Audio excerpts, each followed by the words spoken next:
Okay, good question here. Dear Matsons, my 10-year-old son doesn't have many close friends. He's easygoing and kind, but quiet and shy.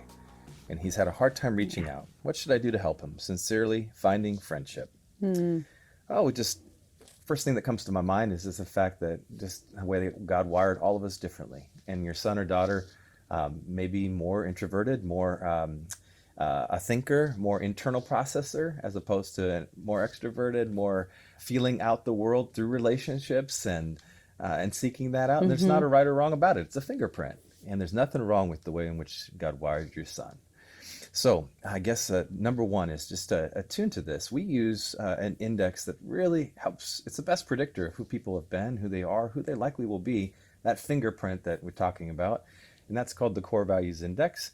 One of the things that you can do in using that tool is to really affirm who your son is.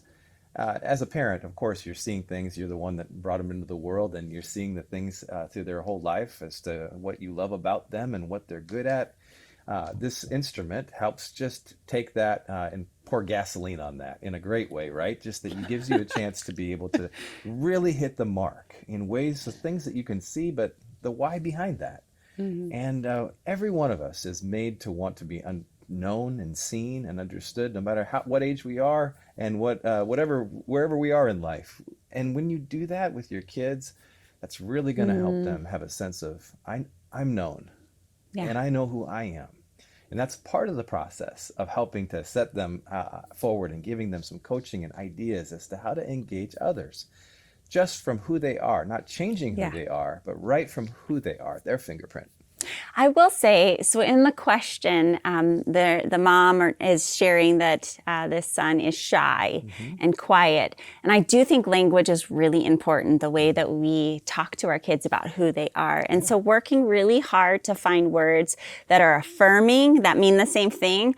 So shy might shift over to wise or observant, right? So be curious about that. Maybe they're just slower to speak and quick to listen, like James tells us to, right? Like they're going to be the one who's maybe more thoughtful, and when they do speak, it's going to be profound, right? So get curious and be thoughtful about how we label our kids, because they do own that. What we say about them and who they are sticks.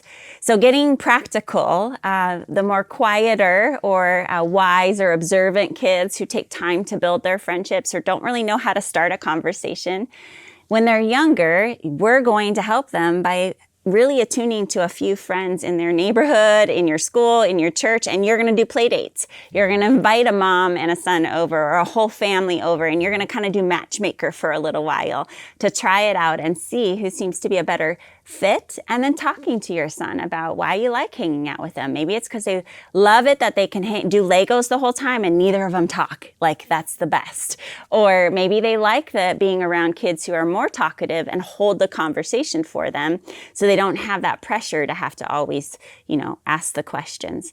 So it's going to be a curiosity discovering stage of who does your son actually click with. And they're going to be probably a person for the rest of their life that does really well with one or two good friends, rather than a variety of 20, 30 friends that the more outgoing child's going to be collecting, right, over the years. So being thoughtful about that and just not taking it personal, especially if you are a more outgoing parent who is worried about your son not having friends.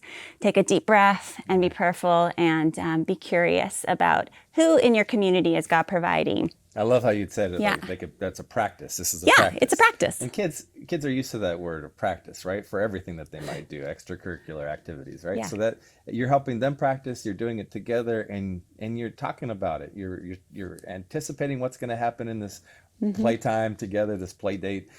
You're observing in real time what's happening, and then in hindsight, you're looking and reflecting on it together. That's safe. And you're normalizing it, right, for your son, and not making it a concern or an issue, but just hey, buddy, this is part of who you are. You're very particular about the kind of friends you hang out with. We're going to find one, so let's pray. And maybe even pray with your son to ask God to bring those friends, and watch what God does. Yep. This will be a really huge part of his faith journey as well.